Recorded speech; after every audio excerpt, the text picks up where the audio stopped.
로마서 제2장 25절부터 마지막 29절까지입니다. 로마서 제2장 25절부터 29절까지 말씀입니다. 우리 함께 읽습니다. 시작. 내가 율법을 행하면 할례가 유익하나 만일 율법을 범하면 내 할례는 무할례가 되느니라. 그런즉 무할례자가 율법의 규례를 지키면 그 무할례를 할례와 같이 여길 것이 아니냐. 또한 본래 무할례자가 율법을 온전히 지키면 율법 조문과 할례를 가지고 율법을 범하는 너를 정죄하지 아니하겠느냐. 무릇 표면적 유대인이 유대인이 아니요 표면적 육신의 할례가 아니니라. 오직 이면적 유대인이 유대인이며 할례는 마음에 할지니 영에 있고 율법 조문에 있지 아니한 것이라. 그 칭찬이 사람에게서가 아니요 다만 하나님에게서니라. 아멘. 아멘. 네, 우리 먼저 기도합니다. 오늘도 사랑하는 백성들, 지구촌에 80억 가까운 사람들 가운데 택하고 택하셔서 이 새벽을 맞이하게 하여 주시되 하나님 말씀으로 시작하게 하심을 인하여 감사합니다. 잠이 오지 않아서 올라온 것도 아니고 걱정거리 많아서 올라온 것도 아니요 하나님께서 인도하여 주시는 내 삶이 기대가 되어서 올라왔습니다. 이 하루가 아무쪼록 하나님의 칭찬받는 삶이 되게 하여 주시옵소서. 그것을 위하여 오늘 말씀을 주시니 말씀 받고 따라 삶으로 말미암아 우리 하나님 기뻐하시며 마음껏 칭찬을 쏟아주시는 그러한 성도들의 삶이 되도록 축복하여 주시옵소서. 감사드립니다. 예수님의 이름으로 기도하옵나이다. 아멘. 아멘. 네, 오늘 말씀은 아주 간략하게 정의할 수 있죠. 마지막 절 말씀에 있는 것처럼 하나님으로부터의 칭찬받는 사람, 어떤 사람이냐? 여기 본문 표현에서는 28절에 표면적 유대인 아니면은 이면적 유대인 이렇게 표현이 됐습니다만은 우리 시대 표현으로 말하면 형식적 크리스찬, 내면의 크리스찬 뭐 이렇게 말할 수가 있겠습니다. 형식적 크리스찬이 아니요. 죄송합니다. 형식적 성도가 아니요. 내면 이 마음에 그리스도를 담고 마음에 하나님이 살아있는 성도다. 감사하기도 하고 두렵기도 한 말씀입니다. 우리의 삶은 충분하지 못하지만 그래도 빼앗길 수 없는, 잊을 수 없는, 놓칠 수 없는 예수 그리스도의 십자가가 여전히 내 안에 있습니다. 이것은 우리가 망한 자리에서도 병든 자리에서도 죽어가는 자리에서도 아무도 나를 돌보지 아니하는 좌절의 자리에서도 끝까지 나와 함께 하시는 하나님의 약속이므로 참으로 감사한 말씀입니다.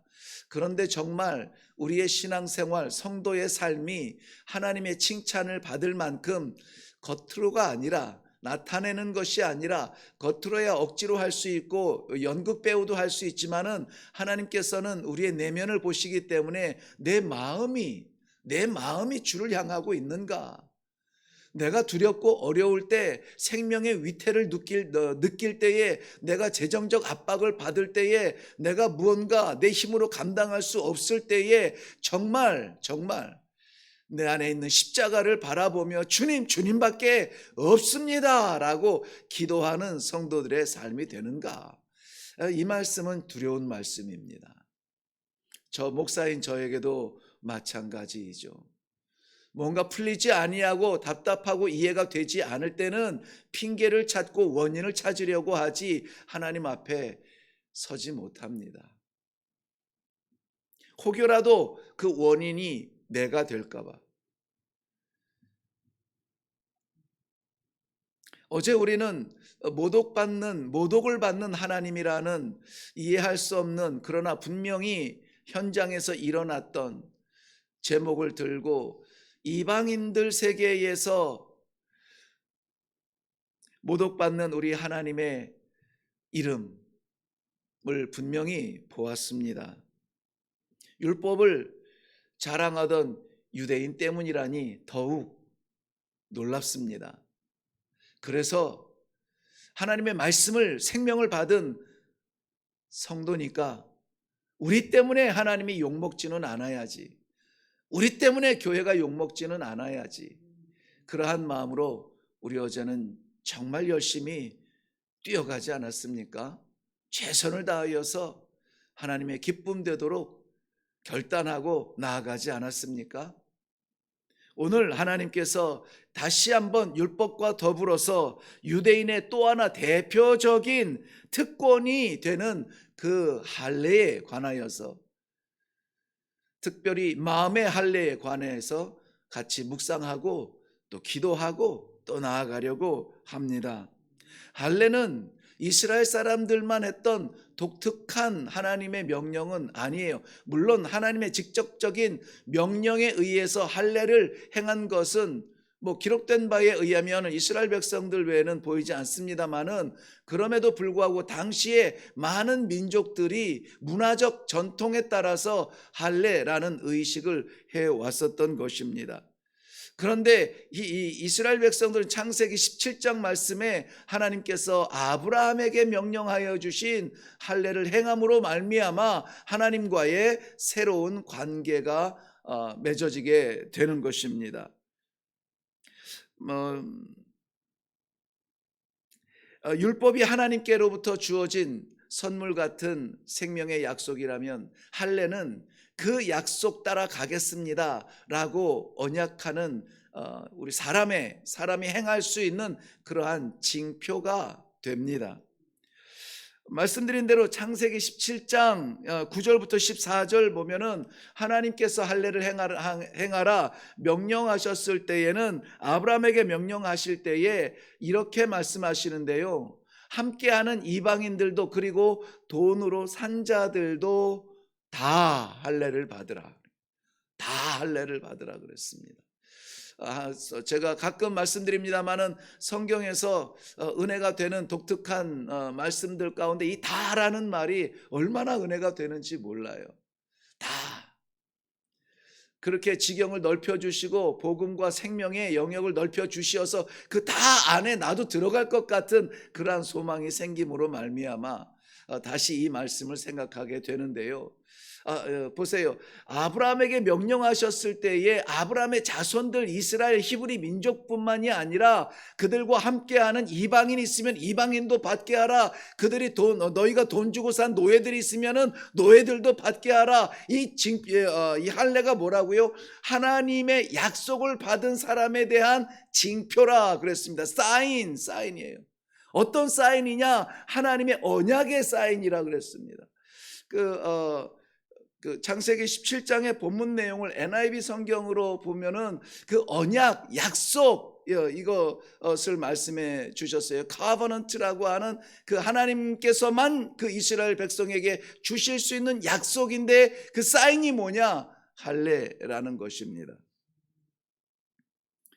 이 말씀을 보면은 이미 하나님께서 내 백성이다 라고 표시하고 나오는 사람들, 아브라함이 됐든 아브라함의 자손이 됐든 가치 있는 이방인이 됐든 돈으로 산 노예들이 됐든 할례를 행하고 하나님의 그 언약을 믿습니다, 따라 살겠습니다, 앞으로 나오는 모든 사람들을 하나님께서 내 백성이라 이렇게 칭하신다면은 이미 하나님의 복음은 유대인을 넘었습니다. 선교적 지경이 넓어진 것은 오순절 성령의 역사뿐만이 아니라 이미 하나님께서는 구약 성경 곳곳에서 그의 세계가 넓어지고 구원의 영역이 넓어졌음을 보고 있습니다. 그 다 안에 나만 포함된 것이 아니라 우리 성도님들도 그 다 안에 다 들어가지 않습니까?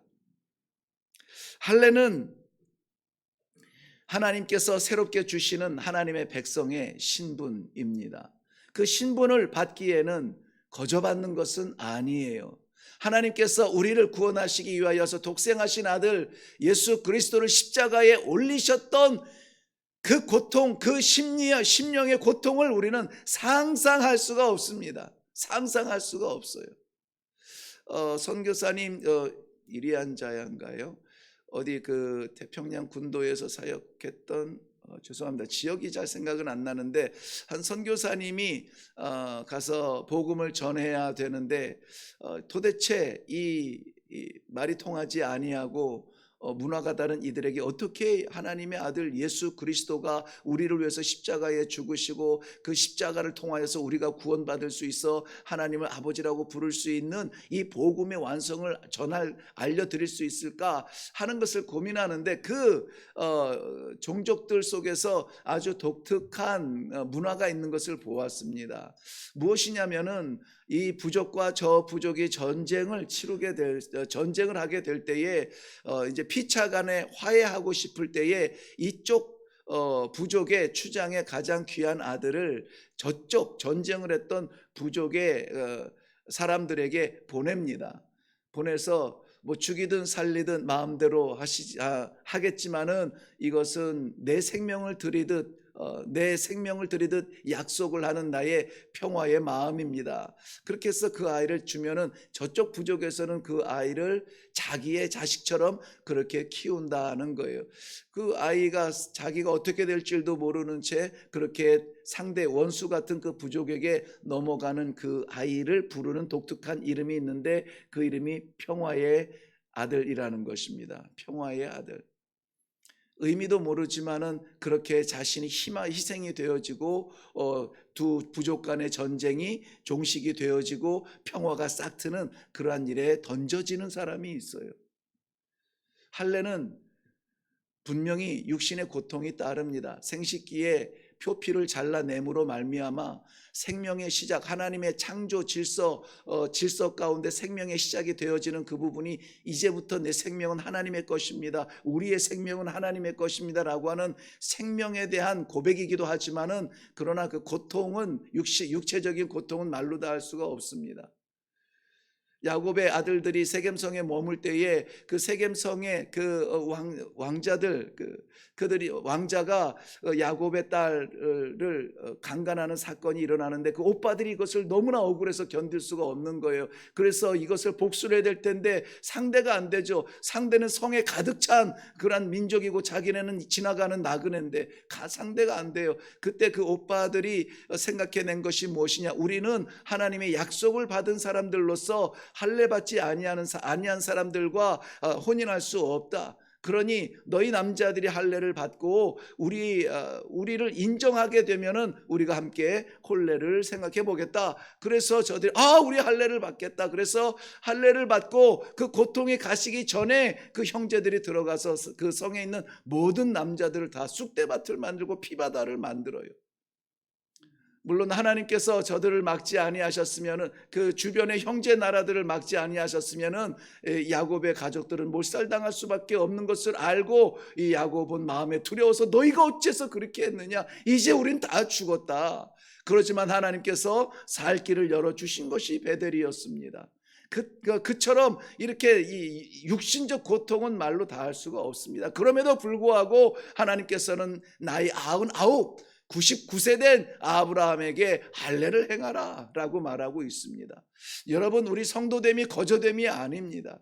그러므로 말미암아 성도를 포기하고 요즘 제가 몇 번 표현했습니다마는 가나안 성도가 되어지고 내가 판단하고 내가 결정하고 내 신앙 내가 지킬 거야가 아니, 우리는 지킬 수가 없는 연약함을 가지고 있습니다. 날마다 말씀으로 깨어지지 아니하고 날마다 기도 가운데 힘없지 아니하면은 저 세상을 향하여서 우리는 성도로 나가기에는 너무나 연약한 가슴이며 너무나 힘 빠진 두 다리로 후들후들 떨 수밖에 없어요. 그러므로 오늘도 나의 나된 것이 나의 무엇이 아니라 하나님께서 그 십자가에 예수 그리스도 올려놓으신 그 고통의 눈물, 패션 오브 크라이스트라고 하는 영화를 보면서 그 거의 마지막 장면에 예수님 십자가의 그 영화는 그 사실극, 현실적으로 아주 표현을 극단의 사실로 이렇게 표현하는 그런 영화로 평가를 받는데요. 그 내용이 어떻든 뭐 너무 끔찍하든 말든 그 정도로 끔찍하지 않을까요? 저는 그렇게 보았는데요. 마지막에 십자가 운명하시는 그 자리에 그 전체 영화를 마치 한 장면으로 담듯이 막 제 가슴에 꽝 하고 울리는 그러한 장면이 있어요. 예수님 십자가에서 운명을 하시는데 하늘에 물방울 하나가 점점 커지더니 땅 아래로 하늘을 지나서 이 구름을 지나서 땅의 먼지 속으로 계속 툭 떨어집니다. 그리고 그 눈물방울이 팍 퍼질 때 저것이 하나님의 마음이겠구나. 저 아버지의 고통의 결과가 나구나. 그래서 내가 살았구나. 그래서 내가 이렇게 목사가 되었구나. 선교사가 되었구나. 감당할 수 없는 은혜였습니다. 거저된 것이 아니에요. 거저갈 수 있는 길이 아닙니다. 오늘도 우리는 그렇기 때문에 우리를 유혹하는 사탄 마귀와 더불어서 끊임없이 싸워야 되고 아파야 되고 그래서 십자가를 붙들어야 되고 그 영광을 올려주시는 하나님을 만날 수 있기를 바랍니다. 할례를 받고 또 율법을 행하지 아니하면 무할례자가 된다. 할례는 순종의 대명사입니다. 말씀드린 것처럼 창세기 17장에 나이가 99세 된 아브라함에게 할례를 행하라 하셨어요. 그런데 그 할례를 행하게 하신 이유가 있습니다. 그 직전에 무슨 일이 있냐면은 아브라함에게 새로운 이름을 주세요. 그 전까지는 아브람이라고 했는데 아브람 이제는 아브라함이라 하리라. 아브라함이라 하리라. 새로운 신분을 주십니다. 새로운 신분의 시작을 할례를 행하라. 너의 너된 것을 잘라버리고 내 것이라. 하나님의 것이라. 시인하는 그 마음으로 나오라는 것입니다. 여러분 우리 여호수아서 5장 말씀에 보면은 하나님께서 드디어 그 약속의 땅 가나안에 여호수아를 앞세워서 들어가게 하죠. 요단강 마른 땅으로 건너가게 하시고 길갈에 진치게 하십니다. 자, 이제 시작입니다. 뭐가 시작이죠? 전쟁이 시작이에요. 가나안 땅을 정복해야만 됩니다.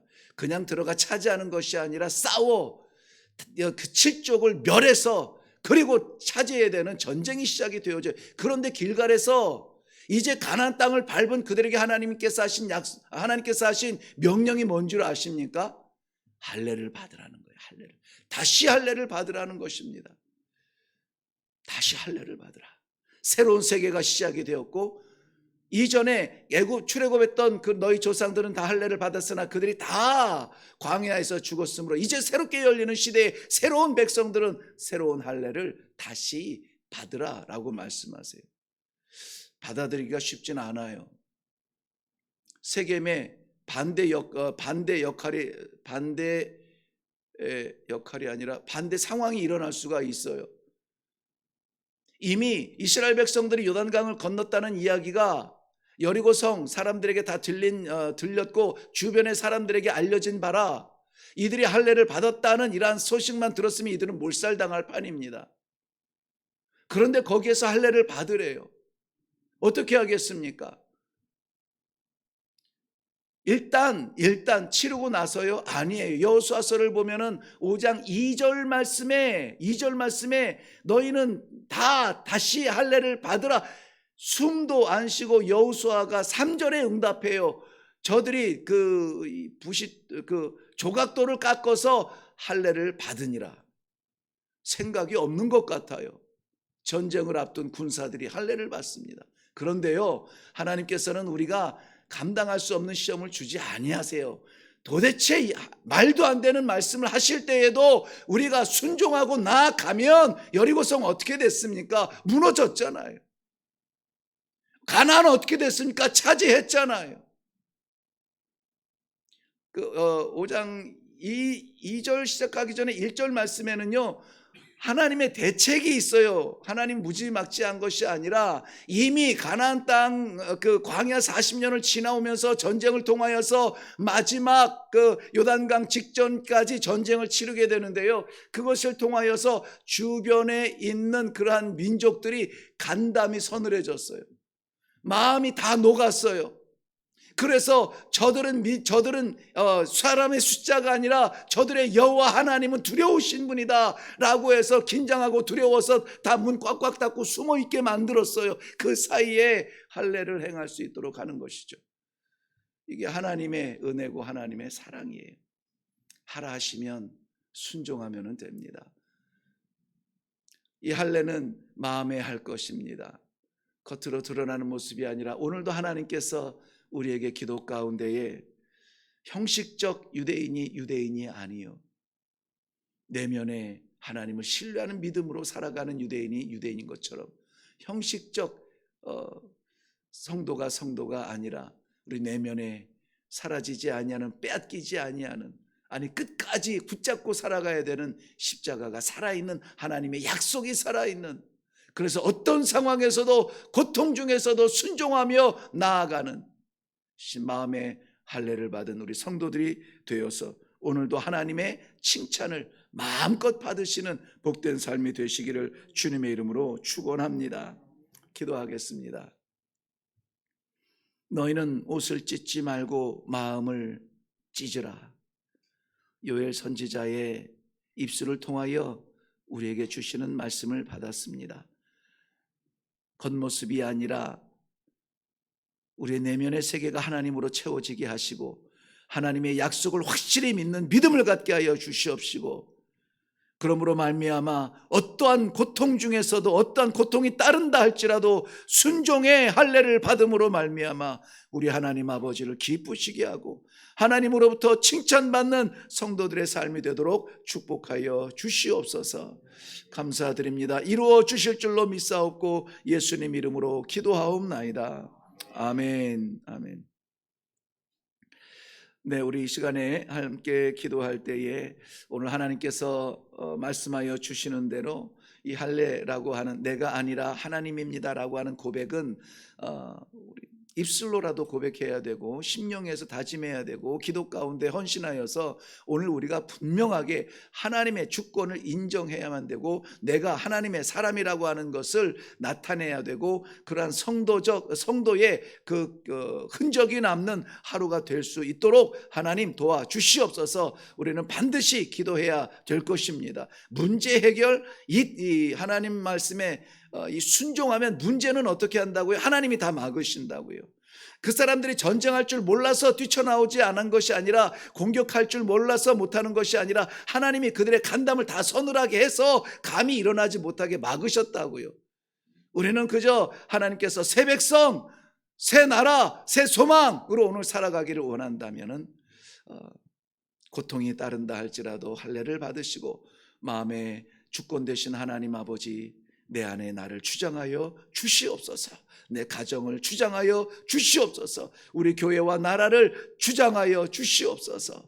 그리하여서 우리 하나님 아버지 기뻐하시는 그러한 길을 걷게 하여 주시옵소서. 우리 먼저 기도하시고 그리고 각자의 기도의 제목 또한 하나님 앞에 올려드리고, 우리 일회교회 10월 6일부터 8일까지 우리 가족 캠프를 위해서도 또 기도해 주시면 고맙겠습니다. 우리 다 같이 기도하며 내려가겠습니다.